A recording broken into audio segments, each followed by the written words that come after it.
Hey there, my name's Jordan, and I'm a financial coach and financial planner. And today I'm your host at the Reimagine Wealth podcast, where we share imperfect stories about embodying our values, weaving just system level safety nets, and working to build the world that we want to live in, one where we all get to have our needs met and thrive. Let these be shared learnings that allow you to more deeply explore, experiment, and shift, and that allow us to unlock our collective knowledge.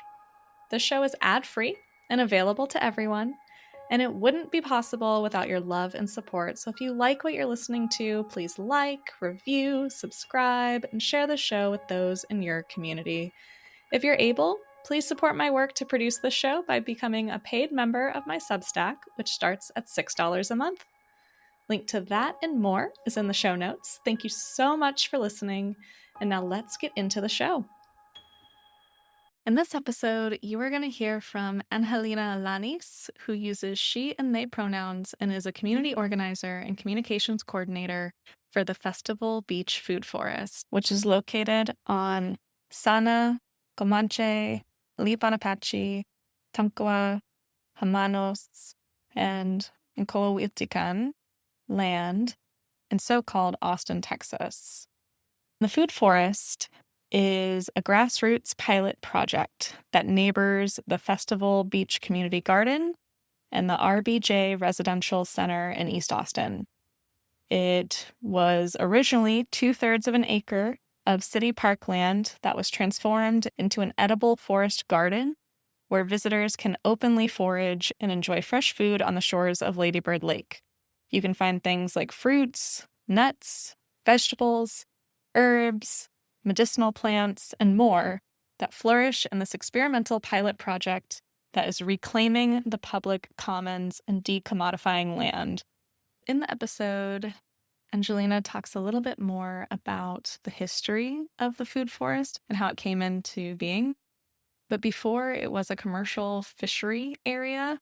And so the food forest vision took root over years of community conversations, which started in 2012, about the future of the 90 acres of parkland on the northern shores of Lady Bird Lake. East Feast conducted a series of workshops that reached out to the community to find out how they felt about having the food forest in the city. At the heart of this movement was a plan to establish Austin's first publicly owned food forest in Festival Beach Park, and that was a way to protect and enhance both the natural beauty, the tranquility, and the ecological health of the parkland, while also making fresh fruit and vegetables part of the daily experience of neighbors and visitors, because at the time, it was a food desert, so there was no access to healthy, fresh food. The work of the food forest is grounded in the heritage of local neighborhoods and inspired by the possibility of renewing relationships with the land and with people. And as Angelina will speak more about, the community is still very engaged. Things like pushing back on the I-35 expansion, the interstate expansion, is work that the food forest is involved in, making sure the elderly residents of the RBJ Residential Center are involved in the community safety efforts, making sure that all of the residents directly impacted, including the non-human residents, have a say in how the land is stewarded, is a key part of this work. The food forest is fiscally sponsored by Fruitful Commons and is a tangible example of what the solidarity ecosystem and infrastructure can actually look like in real time. Okay, welcome, Angelina.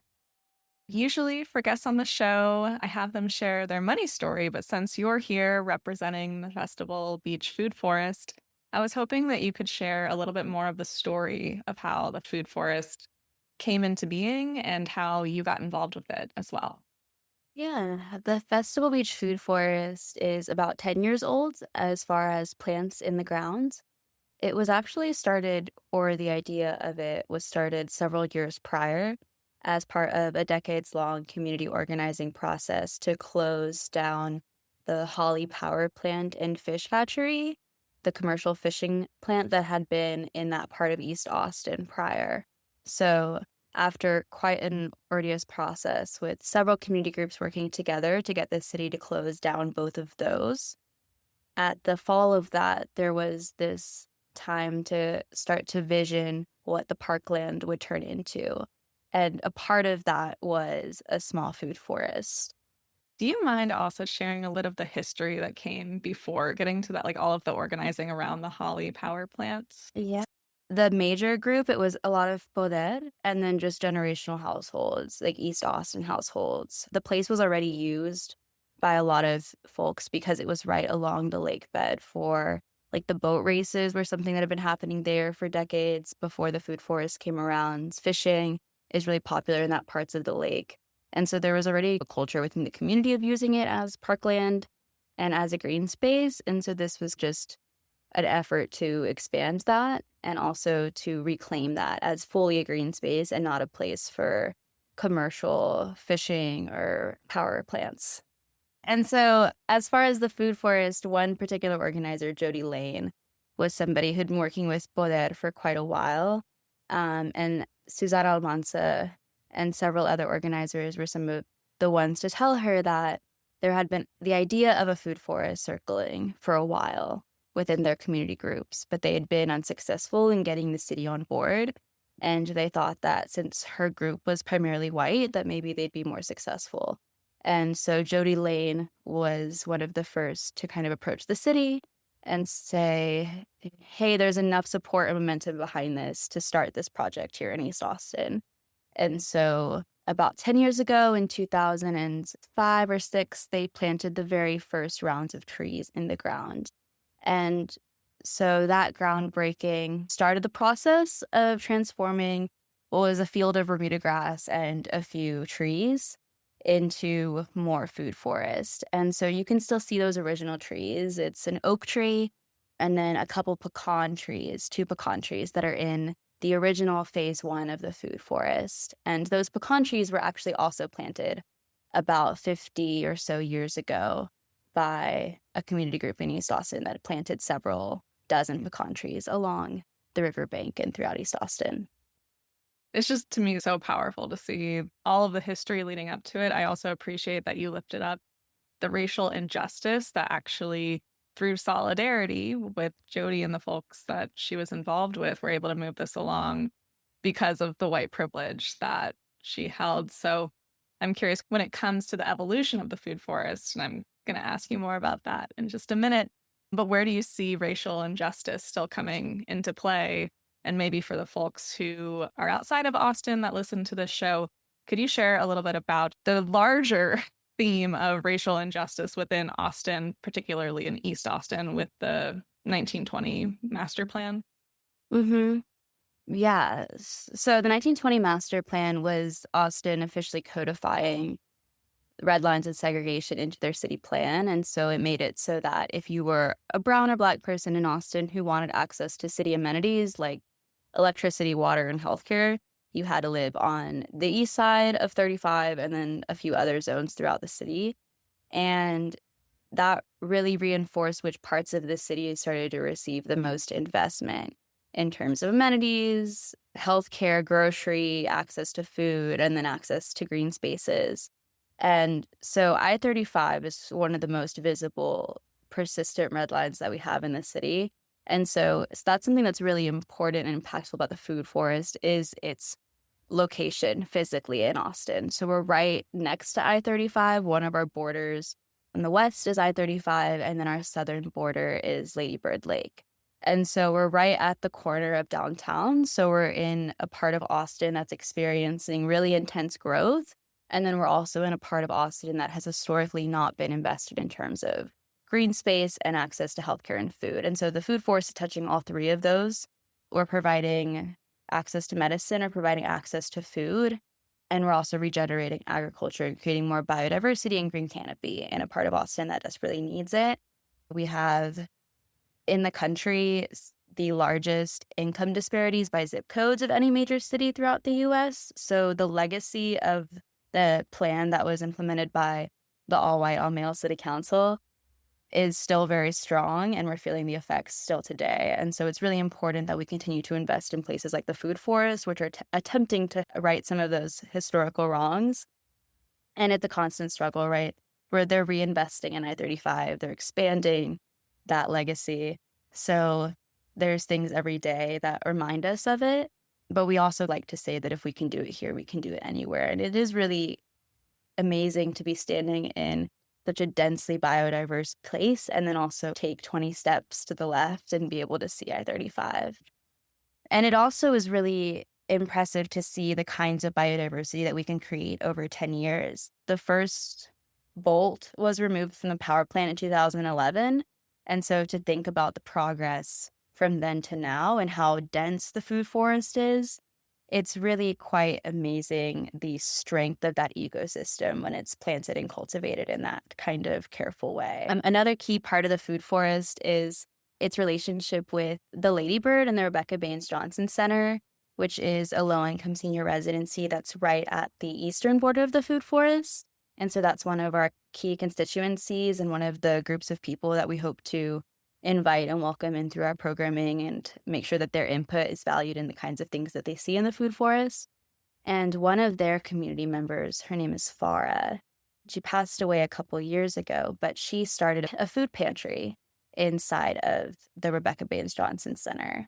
And so that food pantry, Serafina Food Pantry, works in collaboration with the food forest and then also the Festival Beach Community Garden, our other neighbor, to bring access to the medicine, the food, and then also the education that the places that are their neighbors can provide. I didn't even know that part of the history. That's really special.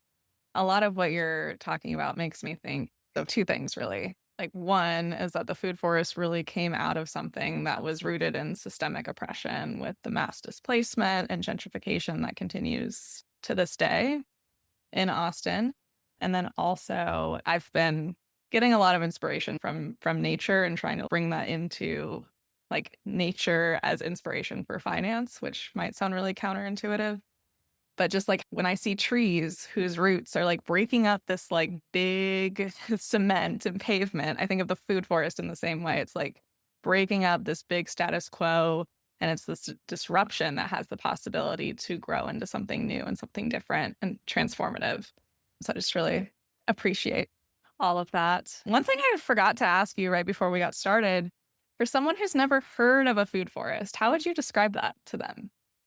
Yeah, that's one of the best parts about the physical place is if you've never been in a food forest before, it can be a bit, you might miss it. It can just look like a bunch of plants. It's grown to replicate natural environments and natural ecosystems. And so it feels a bit wild compared to parks that we're used to. And it's grown in a very careful way to maximize the kinds of plants that are available and to make sure that all the plants are working together. And so there's several tenets of our food forest because we use permaculture as our base. And permaculture is a series of techniques for working with land that's really just rooted in indigenous practices. So it's the ways that humans have worked with land for centuries. And a lot of the principles are very meta. It's things like observe before you interact, creatively respond to change. And so it's things that apply to how we work with the space, but then also how we work within our community and within our lives, which I really like about learning to garden at the food forest. But for example, observe before you interact. The one way that comes into the site is we would watch how water is falling during rainfall, how it flows along the lands, and then we augment the natural topography to better capture and store water. And so when you go to the food forest, you'll see differences in the grade. So we've built out high points and then low points. So there's actually trenches that you don't see that are filled with mulch that act as reservoirs. And that's so that all the water in Texas, water is our main resource that we're concerned about. And so all the water is claimed by the site and stored in the site and available for the plants as opposed to running off into gutters like so much of our landscape is throughout the city. And so that's one way that we're trying to use the most of the resources that we have and work with the environment that we're in to create the most biodiversity possible. We also have several different kinds of plants. So we have 7 layers of the food forest. So from the canopy trees all the way down to the ground cover and then everything in between. And we've carefully chosen plants that work well together throughout the space. So these are called guilds, and they're little groups of plants that do various functions to create the best ecosystem. So some of the plants are providing food, some of the plants are providing shade, some of the plants are bringing nitrogen up from the subsoil so that the other plants can use it. And so all those things together work to create a space that grows really rapidly. And then as it grows, will start to sustain itself more readily without so much human interaction. Although there is a lot of interaction that we do because we're a public parkland. So things like keeping the pathways nice or keeping signage and things like that. That was such a thorough description, and I really appreciate it because I think it paints the picture of all of the biomass and biodiversity that's there. Can you share a little bit about what brought you to the food forest and where is it at now? How has it evolved over time? In 2021, several exciting things happened for the food forest. One of which was City Council approved its expansion from 2/3 of an acre to over 3 acres. And the second thing that happened was they were awarded the largest grant they've ever gotten. It was $100,000 from a nationwide competition called the Thriving Cities Challenge. And that pool of money allowed them to hire their first paid contractors ever. And so I came on as a paid contractor in late 2021 to do communications and community organizing work for the food forest. So they knew that as they expanded, they were going to need more people to attend to the land and to care for the space. And so my goal was to expand the amount of people that knew about the space and were supporting it, whether that was sharing the content that we were creating or coming to volunteer or supporting financially. That work went for about a year until they ran out of that money. And now a lot of us have stayed on as volunteers to support that work and hope that it continues to grow. And they also got their first paid land steward, and her name is Karen. And we've been able to sustain her contract to this day, which has been amazing. And it's been really vital for keeping the space at the level that you see it, especially as it started to expand and over triple in size. I had also come from a background of campaigning, and so I did a lot of campaigns in the East Side. I'm from Austin. I've been here my whole life, went to college here, and after doing that kind of community organizing where you're pointing out all these problems and hoping that land in the position to fix some of them, to transition into a project that is already fixing some of those problems has been really cleansing. Yeah, it sounds like this is a framework that I draw from resisting the bad, a lot of resist work generally, to like building the new or building a different model. I'm glad that's been fulfilling or at least more energizing for you. Can you share a little bit more about, so you mentioned that the phase two expansion, which is really exciting. And I know I've been able to see it in real time. What's happening in phase two and what are the plans for it? Like I said, it was approved in 2021. And from there, it was about 2.5 years of planning. So within the community, talking to people who'd already been stewarding the space, volunteers, what they wanted to see, what kinds of plants they wanted to steward, and then also going back to the community that had originally had the idea for the food forest and asking our neighbors, the different community groups, what kinds of programming and what kinds of landscaping they'd want to see in the expansion.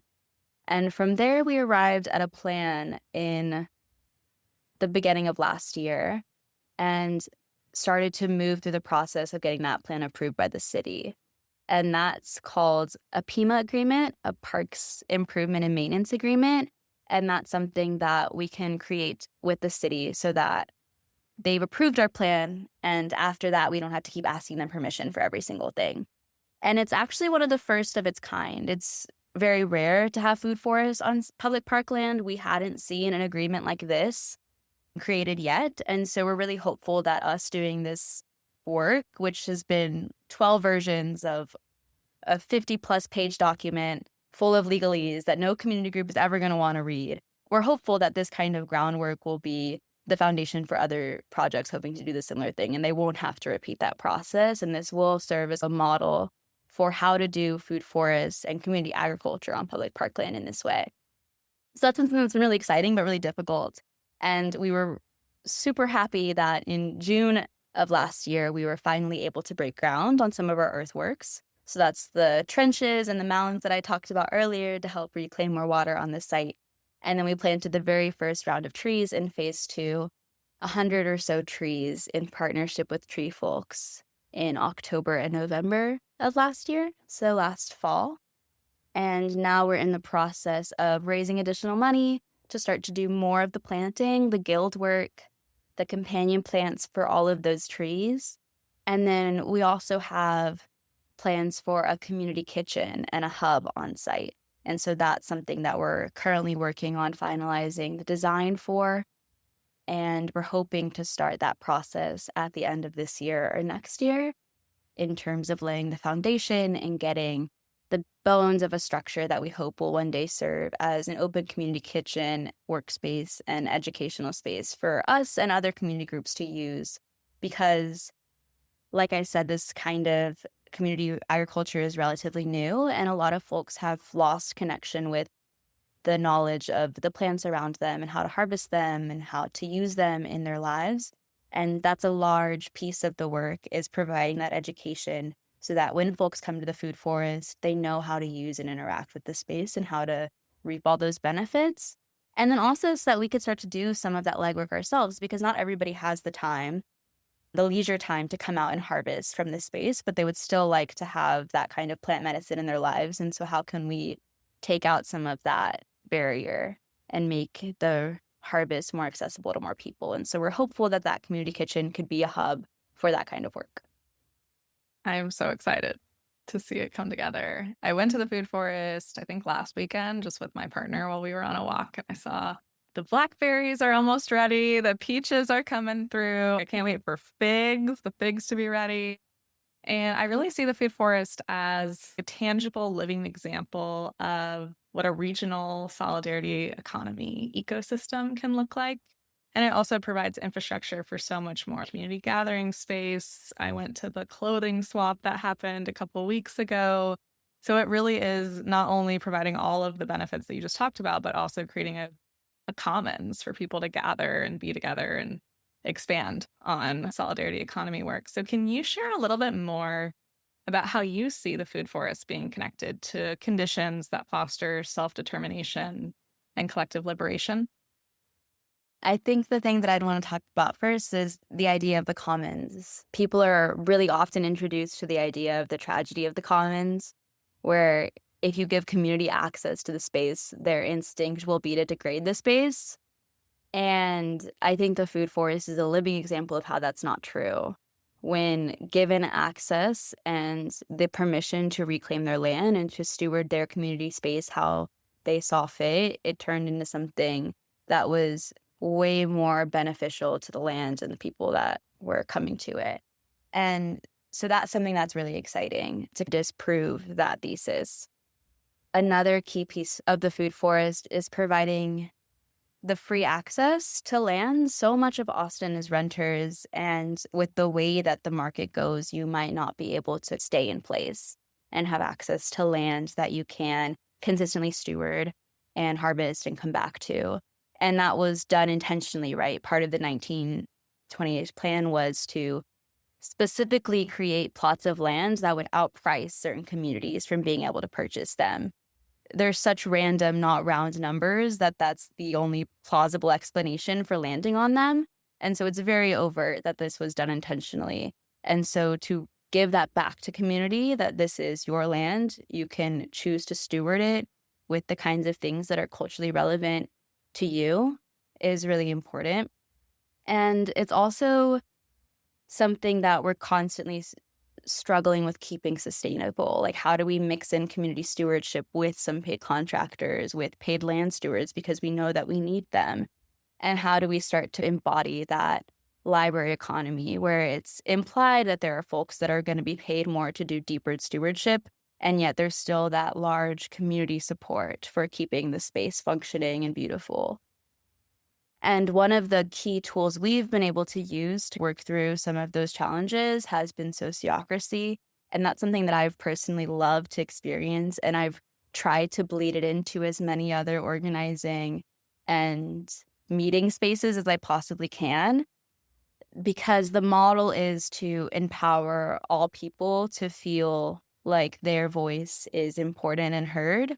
And so that even folks who are just coming in have space in meetings to talk and have space to show up in the ways that they can and to contribute to the space in the ways that they have time to. And it's also so that all of our decisions are made collectively. So as opposed to majority-based decision making, we use 100% consent-based. And the motto is good enough to try, safe enough for now.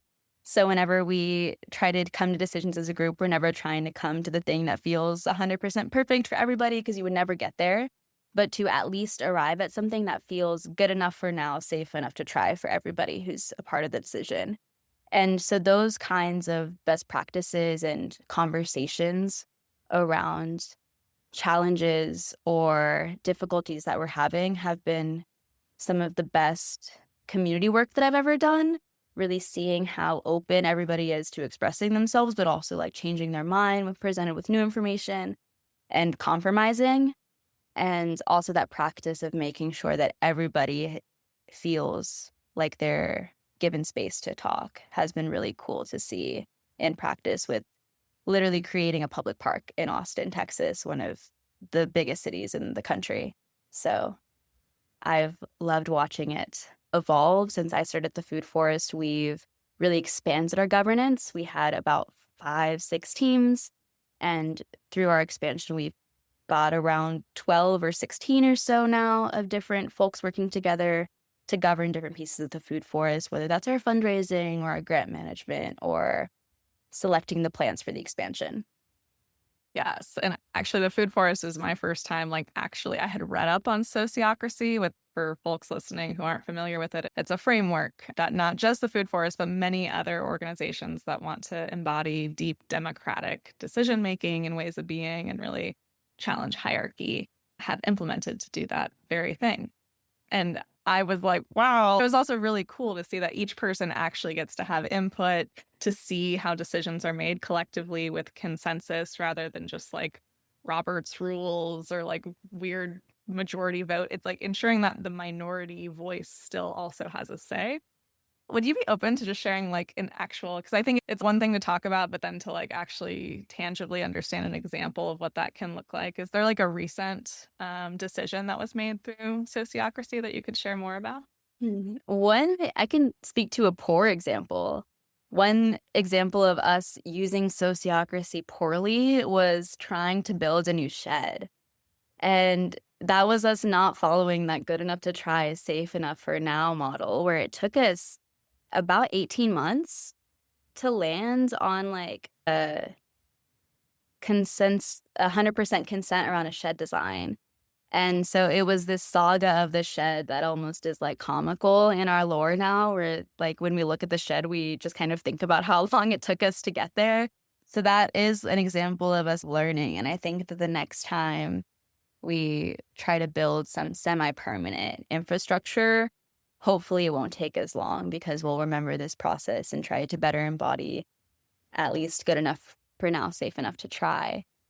I think more recently, a lot of our phase 2 designs have been done through this process, and the first step is really that delegation of power. So you're empowering a group of people. So even though it's not hierarchical, you're still delegating to different folks who have the expertise or the want to engage in that part of the work. And you're trusting them to make the best decisions for the group in the stuff that is within their authority. And so for phase 2, we have a group of our plant team, which is the folks that are in charge of the physical space, who are selecting all the plants and designing all the guilds. And the rest of the organization understands that those folks have the power to make those decisions without coming back to the group for yes or no on every single thing. Within them, they would have to work through decisions like, should we have a non-native plant on this berm? Because it'll benefit the collective ecosystem, but we want to do mostly native plants when we can. And so although one person might have specific holdups, they're going to have to weigh their specific holdup with the collective vision of the food forest and allow that collective vision to be what takes precedence. And so you're not supposed to withhold your consent for a personal reason. You're supposed to do it because you see it clashing with the larger mission and vision of the organization. And so it's also that practice of removing the self and really thinking about the collective that comes into play and is the thing that gets better with practice. Another thing that we do really heavily through this consent-based process is our role selection.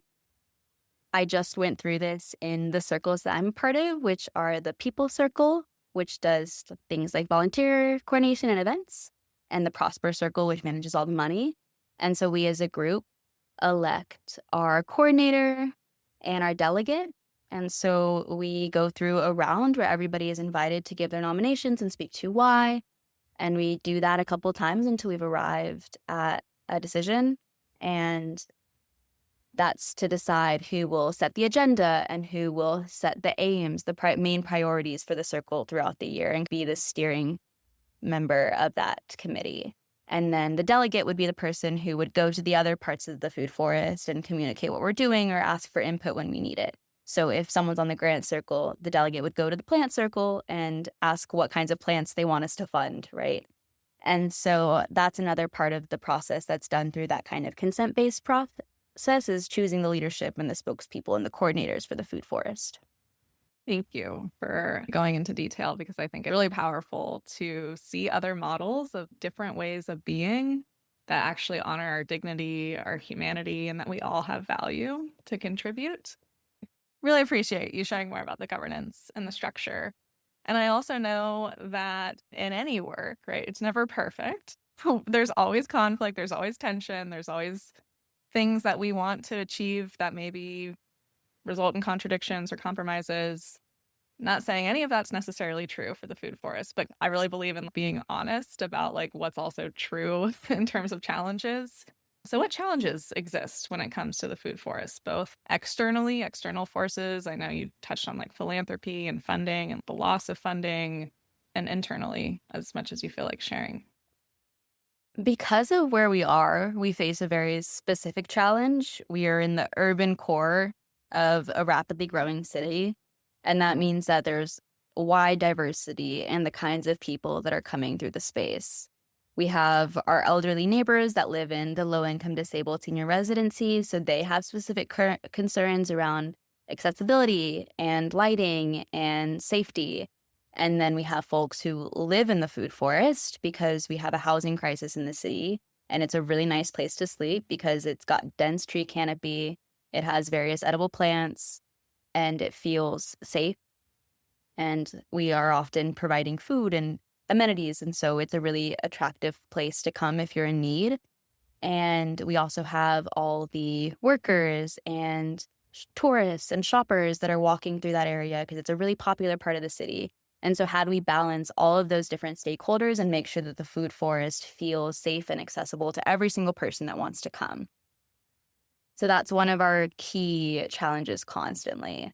In the fall of 2023, we had our very first ever community safety meeting because we had finally reached that critical threshold where we were starting to get complaints for the very first time because our project was that big that that was the first time we had actually had to like cross that barrier and create a group of people that were going to be specifically responding to complaints and creating processes and structures for holding people accountable when there was a complaint, for documenting complaints, for all those kinds of admin pieces that we had never thought of before because it hadn't come to our faces. And that first meeting, the first community safety meeting, was over 3 hours long of sitting in an organizer's house and doing rounds and making sure that every single safety concern was brought into the table first before we started trying to solve them. And that's another part of sociocracy and the processes that body has created for organizations to use. And so we used their problem-solving formulas in our organization to start to tackle some of those challenges. And so since then, it's distilled into a 10-person group or so that had 10 different objectives. So those were our 10 different ways that we were going to start to tackle that problem. And it included things like writing down a code of conduct, logging who comes to the food forest on work days, because we'd been very lax before because we were just neighbors coming together to garden. So it didn't really cross our minds that we needed to be able to look back and see who was there in case there was a complaint. It included things like looking into grants for lighting so that we could have lighting on our pathways when it's dark, and then various other things. That's one example of the kind of challenge, and that's something that we're working with constantly. We now have a reporting system so we can look at complaints as they come through and respond to them in real time. And then the other thing that you touched on was funding. Especially in the current climate, federal funding is diminishing quickly, and that was a large piece of what we were looking to as future funding for our site. And so we've had to pivot in the kinds of funding sources that we're looking to and also just attempt to diversify. So our fundraising circle launched the Giving Guild last year, which is small monthly donations from community members. So starting at $5 and then working up. I'm a member of the Giving Guild. We're so close to hitting 100 members. But I often frame it as that solidarity piece, where if you're someone who has the means and you think that projects like this are important and worth supporting, especially for the kind of person who can't make it out to volunteer on a regular basis and support the work that way, this is one really powerful way to support the work. For context, our one paid land steward is funded for a third of the year currently. And so that's one of the biggest pieces that we're trying to fund through the Giving Guild, because it is especially hard to find grant funding for labor. It's so often that grants want to fund the mission work, right? The planting of the trees. But so much of what is being done at the food forest is the work of individuals creating the programming, hosting the work days, stewarding to the space. And that has been something that we have continuously struggled to fund.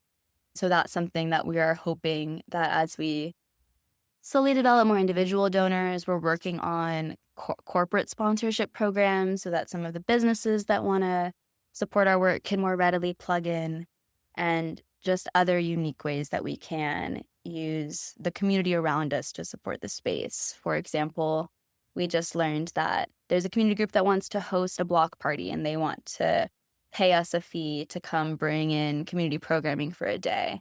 And so looking towards those kinds of opportunities for how we can collaborate with other people in the city to use the space more often, but also helps sustain it. Yeah, thank you for lifting that up. And I know so many organizations and so many folks are being impacted by what's happening with the administration, including this new, I'm like eye rolling right now, my big, beautiful budget act that's going around. But I think what you're pointing at too is also the intention of reciprocity. Like the food forest provides so much. It is truly a gift economy in the sense of there is shade, it's filtering the air with the amount of density, it's providing shelter for folks who do not have access to shelter because of systemic oppression and lack of investment in true permanent housing solutions here. It's providing food sovereignty, and all of these things are actually things that keep everyone, including those who maybe are 30 miles outside of the city, safer. By other folks being able to meet our needs, that reduces the ability to try to meet those needs in other ways that can result in more violence. And so it really is another way of investing in community safety as well. And I also appreciated that you lifted up the process around resolving those complaints and that it's an example of not needing to involve the police as well. So thank you.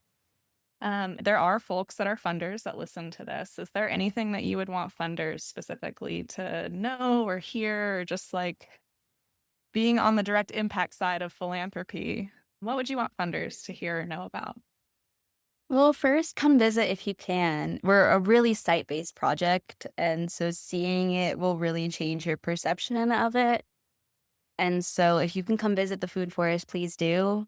And even if you're not going to be a funder, more people walking through the food forest, experiencing the place, planting a seed for starting it in your own neighborhood. And if you want to support the work financially, we would be so grateful. We have several funding schemes that you can find on our website that give perks depending on the kind of donor that you are and how much you'd like to give. We host events specifically for higher dollar donors, and we also have corporate giving levels if you wanted to have your logo on our platforms and things like that, or advertise within our community. It's something that we do.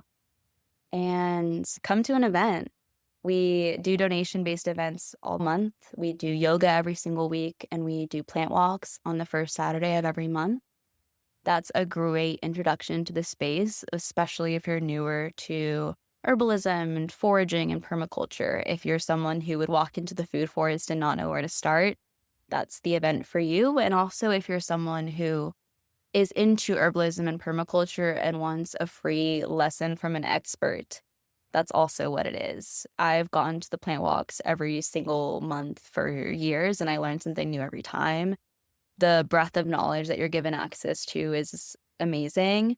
And that's something that we offer for a fee if you'd like to come with your own group or with your own class or with your friends. We're always open to doing private tours. We have homeschoolers that come through, co-ops, senior groups that come through. Lots of corporations want to do volunteer days with their staff. So that's something we welcome a lot. We're all about just making sure people can touch some dirt every once in a while. So if you need to do that, we're a great place for that. Yeah. And it's really healing to get your hands in soil. I don't care who you are. I've never known anyone who puts their hands in dirt and feels bad about it. Yes. And on the flip side of that, people come to the food forest expecting to touch dirt. And we also need help in all of the other ways. That is our most popular volunteering activity, is to steward the land, and we absolutely love that, but we also desperately need help in our funding streams. If you're someone who wants to donate some time in some bookkeeping, some accounting, some grant writing, some fundraising, community organizing, event planning, all of the things that an organization is doing, we're doing it with volunteers. And so if you're someone who can donate some time, that's something that is incredibly valuable for us, and we would love it. I have been amazed by the diversity of people that I found volunteering at the food forest. It's my favorite part of the community. There's people doing all kinds of things, and there's people volunteering in alignment with what they do professionally, and there's also people who wanted to learn something entirely new, and so that's how they plugged into the food forest. And so I've just loved getting to know everybody and seeing how it's connected to all different kinds of parts of the city. Thank you for that beautiful invitation. And we covered a lot already, but just one last opening for an invitation. If you could wave a magic wand, is there anything else that you wish that listeners of this show already knew about, or anything that you want to leave them with? I think that the most important part of the food forest, or one of them, is how strong of a community is created. I think that maybe you don't have a food forest next to you, but you have a community garden, or you have a community book club, or maybe your library is a really strong hub for programming and people come together there on a regular basis. And that can be just as powerful as starting to create a place where you can start to build that solidarity economy, where you can go in times of disaster and natural resource and know that you're going to find community members and support. I think that that's something that we're really lacking, that third space, that access to consistent communication and resource sharing, and starting to create those hubs within your neighborhood and within your community is something that we would love to see more of, and we're hoping that we can be a model for. And so if the food forest isn't the place that you can visit regularly, find that place of community and stewardship and care, because I think that's going to be one of our strongest pieces of resistance as all these things are changing around us, and making sure that you have that connection to your neighbors and place and land. Absolutely. And this is a great tangible example of what decommodifying land can look like, and land coming back into the commons. And if you're not in so-called Austin, this is also a model of what you can plant a seed for wherever you're at today. Thank you, Angelina, so much for being on the show. I really appreciate it. Thank you for representing the food forest, for all the community organizing work that you're doing that I don't see, that so many people don't see, but is so crucial to keeping things running. If you're in town or visiting in town and want to check out the food forest and it's not a plant walk day, I will give you a personal tour sometime. We'll learn about the plants together. And if you have excess time, excess resources, excess funds, look at joining the Giving Guild, look at joining the core team, look at getting to a work day and getting more involved in the beauty of reciprocity for the food forest. Thank you so much for listening to the Reimagine Wealth podcast. You can find resources and links from today's episode in the show notes. And if you enjoyed this episode, please like, review, subscribe, and share this with those in your community. If you'd like to support the show, you can become a paid member of my Substack, which allows me to sustain this work and have more episodes to share in the future. Again, links to all of that and more are in the show notes. And until next time, I'm sending you resilience and warmth, and thank you so much for tuning in.